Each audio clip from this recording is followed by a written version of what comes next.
ఈరోజు కథ బాదరాయన సంబంధం. అనగనగా ఒక ఊర్లో అప్పం బొట్లు అని ఒక బ్రాహ్మణుడు ఉండేవాడు. ఆయన ఒకనాడు ఉదయాన్నే చద్దన్నం తిని దూరపు గ్రామంలో ఉండే బంధువులను చూసి వద్దామని బండి మీద బయలుదేరాడు. మిటమిటలాడే మండుటెండలో మధ్యాహ్నం 2 గంటలయ్యేసరికల్లా ఆయన ఒక గ్రామం చేరుకున్నాడు. చూడబోతే బంధువుల ఊరు చేరటానికి ఇంకా 4 కోసులున్నదాయే. పొద్దున్ననగా తిన్న చద్దన్నం అరిగిపోయి కడుపులో నకనక ఆకలవుతుంది. మరి భోజనం మాటేమిటి? ఆ చుట్టుపక్కల బంధువులు కాదు కదా, ఎరిగిన వాళ్ళెవ్వరూ లేరు. ఏమిటోయ్ పరమేశ్వర, ఇలా వచ్చిందే నా బాధ అని ఆలోచిస్తూ మరొక్క 10 గజాల దూరం వెళ్ళేసరికి ఒక రేగి చెట్టు నీడన ఒక చిన్న ఇల్లు కనపడ్డాయి. వీధి అరుగు మీద విస్తరాకులు కుట్టుకుంటున్న ఒక బ్రాహ్మణుడు కూడా కనపడ్డాడు. ఆయనను చూడగానే అప్పంబొట్లకు ఒక ఆలోచన వచ్చింది. ఇది బ్రాహ్మణుల ఇల్లు, సరిగ్గా భోజనాల వేళకే అందుకున్నాను. ఇక భోజనం సంగతి చూసుకుందాము అని అనుకుని అప్పంబొట్లు రేగుచెట్టు కిందే బండి విప్పించాడు. కానీ ముక్కు మొహము ఎరగని కొత్తవారిని భోజనం పెడతారా అని ఎలా అడగటం? అది ఒక పెద్ద మనిషి తరహాగా ఉండదు. ఆ మాటకొస్తే ఇంటివారికి తనకు ఏ సంబంధం ఉన్నది? ఏదో ఒక సంబంధం కల్పించాలి, లేకపోతే ఆకలి తీరే దారి లేదు. ఈ ఆలోచనతో ఆ రేగుచెట్టుకేసి చూడగా అప్పంబొట్లకి ఒక చక్కటి ఉపాయం తట్టింది. నా బండి చక్రాలు ఇదివరకు రేగి కలపతోనే చేయించినట్లు బాగా జ్ఞాపకం. ఈ బ్రాహ్మల ఇంటి ముందు రేగుచెట్టే ఉంది. నిజానికి పూర్వజన్మ సంబంధం ఏదో ఉండబట్టే ఇప్పుడు మా ఇద్దరి మధ్య ఈ బదరిక బంధం ఏర్పడింది. వారితో పరిచయం చేసుకోవటానికి ఇంతకు మించిన చుట్టరికం ఏం కావాలి అని అనుకుని సంతోషించాడు.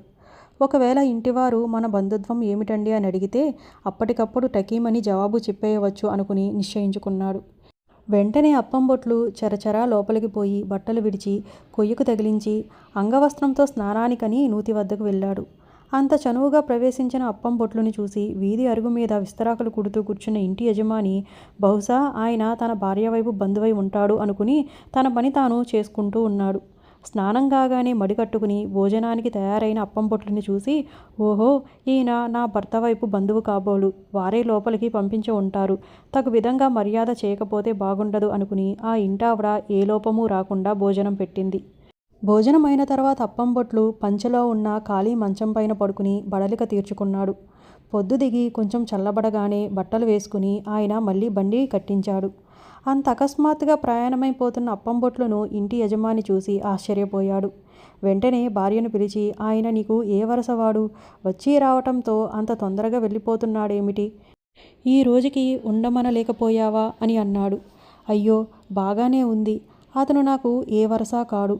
అసలు ఇంతకీ ఆయనెవరో నాకు తెలియనే తెలియదు.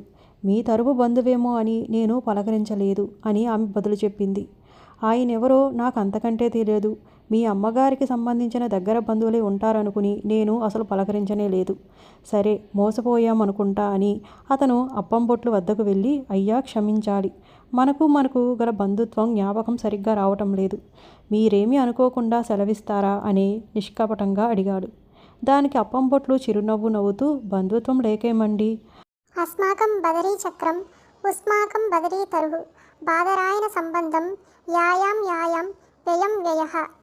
అంటే మీ ఇంటి ముందు బదరికా వృక్షం ఉంది, మా బండి చక్రాలు బదరికా మానుత తయారైనాయి, మనకు బదరాయన సంబంధం ఇదే అని బదులు చెబుతూ బండెక్కి వెళ్ళిపోయాడు.